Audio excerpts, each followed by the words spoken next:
नमस्कार मित्रों, मैं सूरज कुमार वर्मा एक बार फिर से आप सभी का स्वागत करता हूं आपके अपने YouTube चैनल फ्लाइंग दिशा ऑनलाइन क्लासेज में। देखो प्यारे फ्रेंड्स, मैं पिछले वीडियो में आपसे बात कर चुका था प्रोकैरियोटिक एंड यूकैरियोटिक कोशिका के बारे में। देखो प्रिय विद्यार्थियों, अब तक जो बायोलॉजी की क्लासें में ले चुका हूं वो सारी बायोलॉजी की बेसिक क्लासेज है, अर्थात मैंने अब तक बायोलॉजी का टॉपिक स्टार्ट नहीं किया है।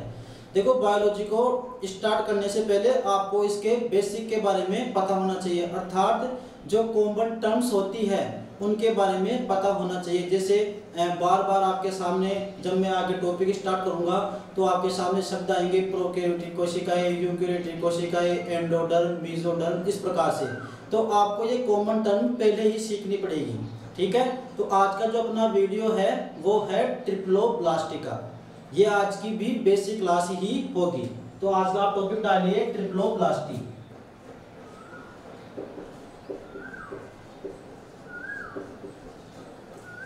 देखो ट्रिप्लोब्लास्टी की अगर मैं बात करूं तो हिंदी में इसको ट्रिप्लोब्लास्टी ही कहा जाता है, लेकिन फिर भी अगर आप लिखना चाहें तो आप लिख सकते हैं त्रिस्तरीय परत।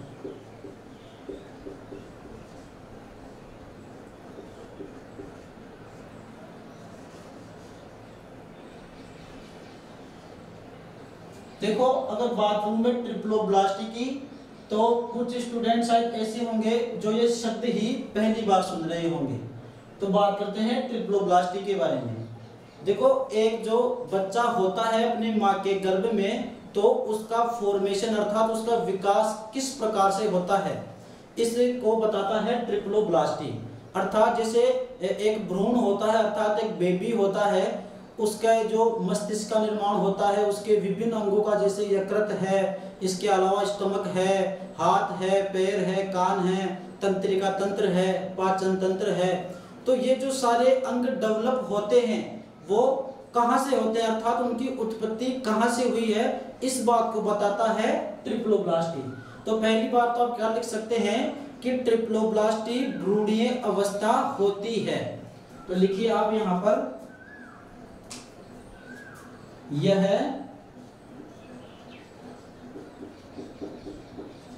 भ्रूणीय अवस्था होती है।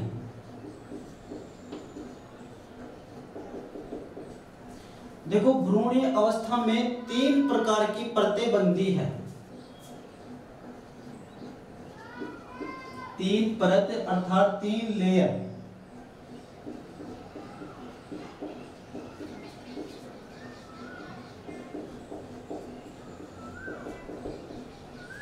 देखो आप एक डायग्राम के माध्यम से समझने का प्रयास करना कि 3 प्रकार की परतें किस प्रकार से बनती है।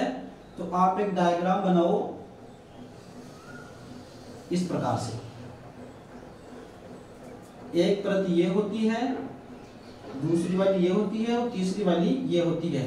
तो मैं आपको क्या बता रहा हूं कि भ्रूणीय अवस्था, भ्रूणीय अवस्था किसे कहते हैं, जब बेबी अपने माँ के गर्भ में होता है, अर्थात 9 महीने का जो काल होता है या 9 महीने का जो टाइम होता है वो होता है भ्रूणीय अवस्था का। तो ये भ्रूणीय अवस्था होती है, उस समय एक बेबी के शरीर में 3 प्रकार की परतें बनती है। जो पहली परत होती है इसको कहा जाता है एंडोडर्म,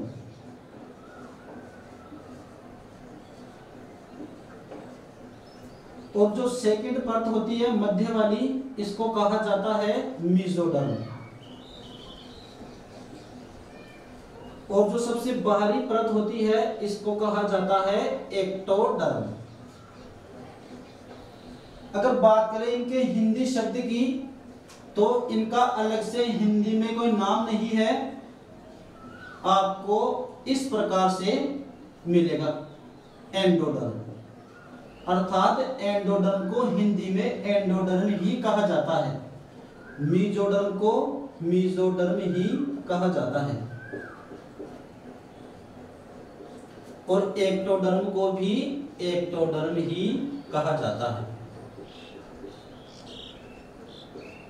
देखो प्यारे विद्यार्थियों, आप कंफ्यूज मत होना, इसमें से क्वेश्चन किस प्रकार से आता है वो मैं आपको लास्ट में बताऊंगा, तो आपके चीजें थोड़ी अच्छे से क्लियर हो जाएगी। लेकिन पहले आपको ये समझना जरूरी है मैं आपको क्या बता रहा हूं कि भ्रूणीय अवस्था में 3 प्रकार की परतें बनती है। जो पहली परत होती है यह होती है आंतरिक परत, जिसे कहा जाता है एंडोडर्म। क्लियर है। जो बीच वाली परत होती है वो होती है मेसोडर्म, और जो लास्ट बाहरी परत होती है इसको कहा जाता है एक्टोडर्म। जो ये 3 परतें बनती है इसी को क्या कहा जाता है, ट्रिप्लोब्लास्टी अर्थात त्रिस्तरीय परत। अब देखो इन परतों का काम क्या है, क्यों बनती है ये। तो जो एंडोडर्म है, मेसोडर्म है और एक्टोडर्म है, इनसे क्या होता है कि हमारे जो शरीर है उसमें से अलग अलग अंग है, जैसे मस्तिष्क है, इसके अलावा तंत्रिका तंत्र है, लीवर है, आमाशय है। तो इन सभी अंगों का निर्माण इन परतों के माध्यम से होता है। क्लियर है। तो मैं क्या बता रहा हूं आपको कि एंडोडर्म से कौन से अंगों का निर्माण हुआ है और मेसोडर्म से कौन से अंगों का निर्माण हुआ है और एक्टोडर्म से कौन से अंगों का निर्माण हुआ है। आपके एग्जाम में क्वेश्चन इस प्रकार से आ जाएगा, जैसे ब्लड की उत्पत्ति कहां से हुई है। क्लियर है। जैसे मैं एक बार लिख दूं यहां पर क्वेश्चन कि रक्त की उत्पत्ति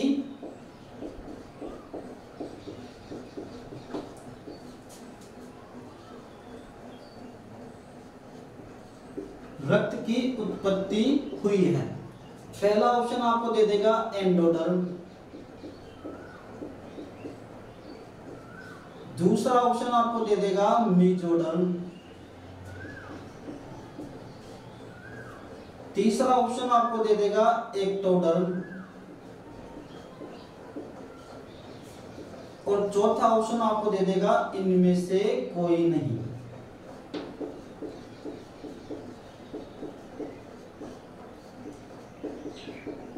तो आपके एग्जाम में क्वेश्चन इस प्रकार से आएगा, जैसे ब्लड की उत्पत्ति हुई है तो कौन सी परत से हुई है, एंडोडर्म से हुई है या मेसोडर्म से हुई है या एक्टोडर्म से हुई है। तो आपके एग्जाम में क्वेश्चन इस प्रकार से आएगा। अब हम देखेंगे कि रक्त की उत्पत्ति कहां से हुई है। तो इसको फिलहाल मैं मिटा देता हूं, क्योंकि मैं आपको एक एक अंग के बारे में बताने वाला हूं कि कौन सी परत से कौन से अंग की फॉर्मेशन हुई है। क्लियर है। तो आप 1 नंबर लगा के लिखे एंडोडर्म।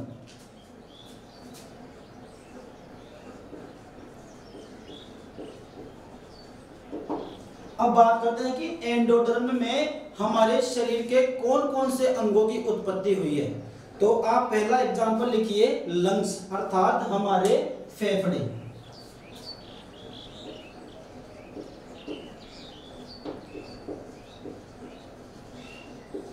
जो हमारे फेफड़े हैं जहां पर हमारी श्वसन क्रिया संपन्न होती है, उस फेफड़े की उत्पत्ति कौन सी परत से हुई है, तो वो है एंडोडर्म। क्लियर है। इसके अलावा हमारे शरीर की जितनी भी ग्रंथियां हैं,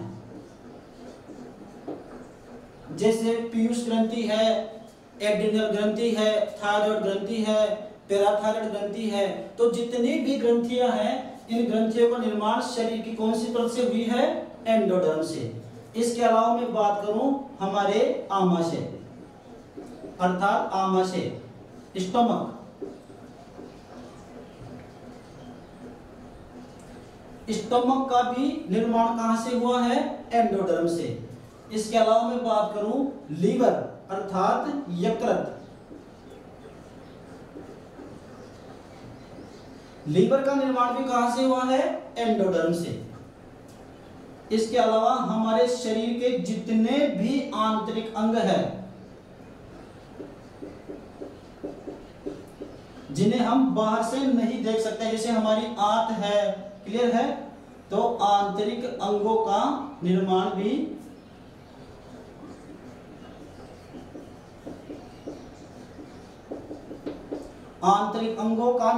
कहां से हुआ है, एंडोडर्म से।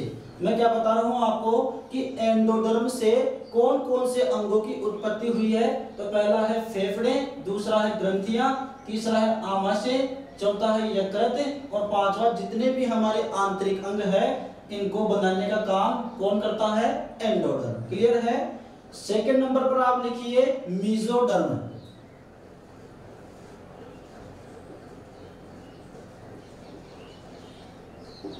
मेसोडर्म जो लेयर है इससे हमारे शरीर के कौन कौन सी चीजों का निर्माण हुआ है। तो पहला आप लिखिए रक्त अर्थात ब्लड, जो हमारी रक्त की उत्पत्ति है वो इस वाली लेयर से हुई है, अर्थात मेसोडर्म से हुई है।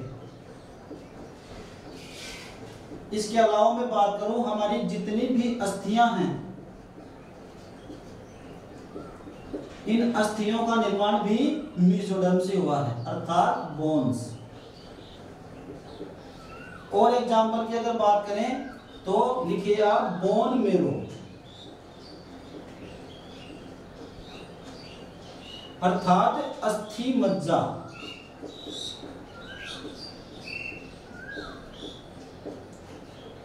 जो अस्थि मज्जा होता है उसका निर्माण भी कहां से हुआ है? मेसोडर्म से। अब देखो अस्थि मज्जा कहते किसे हैं?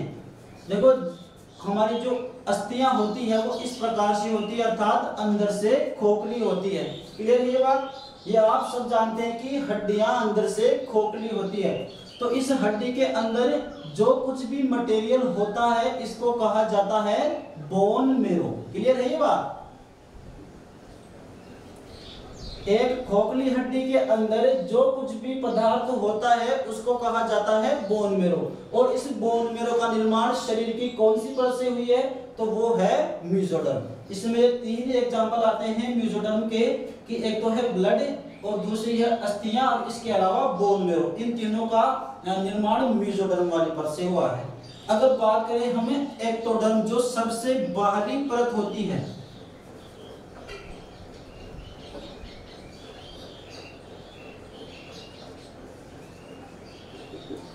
तो इससे जो हमारी त्वचा है इसकी उत्पत्ति एक्टोडर्म से हुई है। अगर बात करूं मैं त्वचा की, तो हमारे शरीर का सबसे बड़ा अंग है त्वचा। और ये कई बार एग्जाम में पूछा जा चुका है कि हमारे शरीर का सबसे बड़ा अंग कौन सा है? तो आपको ऑप्शन में मिलेगा त्वचा, जो हमारे पूरे शरीर को कवर करती है, इसलिए ये एक शरीर का सबसे बड़ा अंग होता है। क्लियर है? तो त्वचा का जो निर्माण है वो शरीर की कौन सी परत से हुई है? तो वो है एक्टोडर्म। इसके अलावा ऑर्गन की बाहरी परत,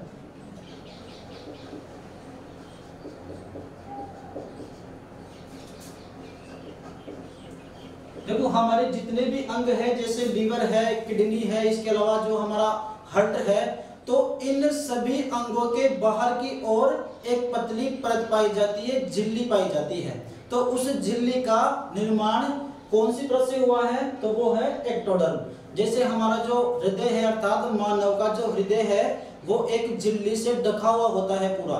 वो कौन सी झिल्ली होती है? वो होती है पेरिकार्डियल झिल्ली। तो उस पेरिकार्डियल झिल्ली की उत्पत्ति कहां से हुई है? तो वो है एक्टोडर्म। इसके अलावा मैं बात करूं हमारे मस्तिष्क की, तो मस्तिष्क की उत्पत्ति भी कहां से हुई है? एक्टोडर्म से। और ये एग्जाम में, ये क्वेश्चन एग्जाम में पूछा जा चुका है कि मस्तिष्क की उत्पत्ति कहां से हुई है? तो आपको ऑप्शन में मिलेगा एक्टोडर्म। तो देखो मैंने आपको सारे एग्जाम्पल बता दिए हैं कि कौन से अंग की उत्पत्ति शरीर की कौन सी परत से हुई है। क्लियर है? तो आपको ट्रिप्लोब्लास्ट आज अच्छे से क्लियर हो गया होगा। एंडोडर्म, मेसोडर्म और एक्टोडर्म, ये तीन ही परतें बनती है जिन्हें क्या कहा जाता है? ट्रिप्लोब्लास्ट। क्लियर है? ये थे साइंस के बेसिक लेसन। क्लियर है ये बात? अब आगे हम जब भी पढ़ेंगे, जैसे मैं आपको ब्लड पढ़ाऊंगा तो मैं आपको शुरू में टॉपिक लिखाऊंगा कि ब्लड की उत्पत्ति कहां से हुई है? तो वो है मेसोडर्म से। तो अब आपको वहां कंफ्यूज होने की आवश्यकता नहीं पड़ेगी। क्लियर है? देखो प्यारे विद्यार्थियों, अगर आज का वीडियो आपको अच्छा लगा हो तो लाइक करें वीडियो को और अपने अन्य दोस्तों के साथ शेयर कीजिए। और यदि आप हमारे चैनल पर अभी नए हैं तो चैनल को सब्सक्राइब कीजिए। Okay, thank you, bye bye.